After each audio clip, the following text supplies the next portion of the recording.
has caused a number of brutal wars and brought unimaginable suffering to the peoples of the region.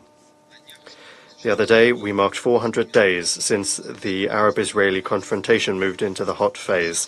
And over those 400 days, the UN Security Council has not been able to fulfill its mandate for the maintenance of international peace and security, nor has it been able to play the role that is entrusted to it by the UN Charter.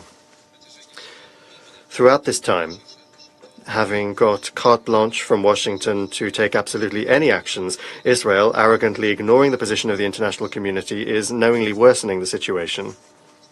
Since the beginning of the escalation of the Palestinian-Israeli confrontation in October 2023, in the Gaza Strip, more than 44,000 people have died, 104,000 Palestinians have been wounded.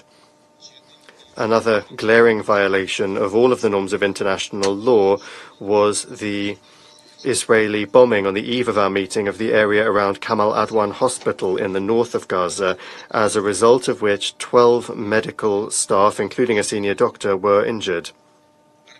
The Israeli Defense Force, since the beginning of the conflict, has been committing gross violations of IHL and is attacking civilian objects, residential buildings, schools and hospitals. And these are not accidental mistaken strikes. This is a targeted tactic. According to the assessment of UNRWA Director General Filippo Lazzarini, 80% of Gaza's territory is a high-risk area where the civilian population has been caught in a trap and is essentially live targets for Israeli soldiers. And yet, for 40 days now, the residents of Gaza have not been able to get humanitarian assistance, the deliveries of which is being held up by all means by the Israeli authorities.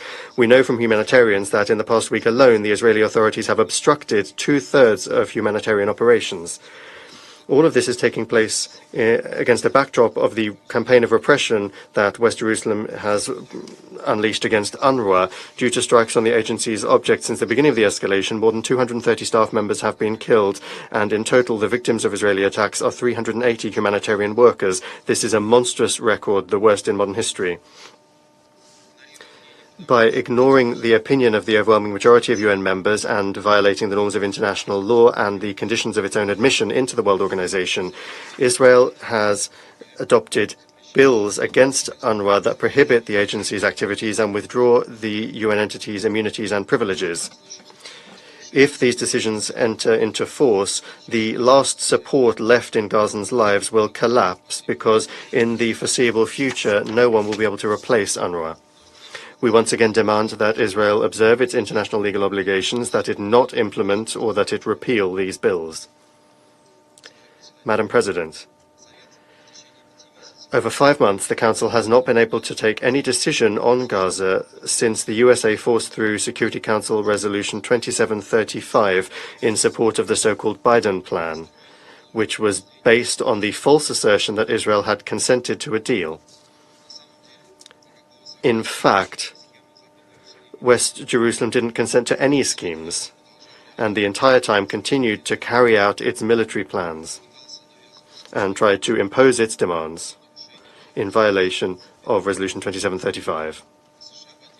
And in response, the USA only demands and continues to demand that we all put pressure on Hamas.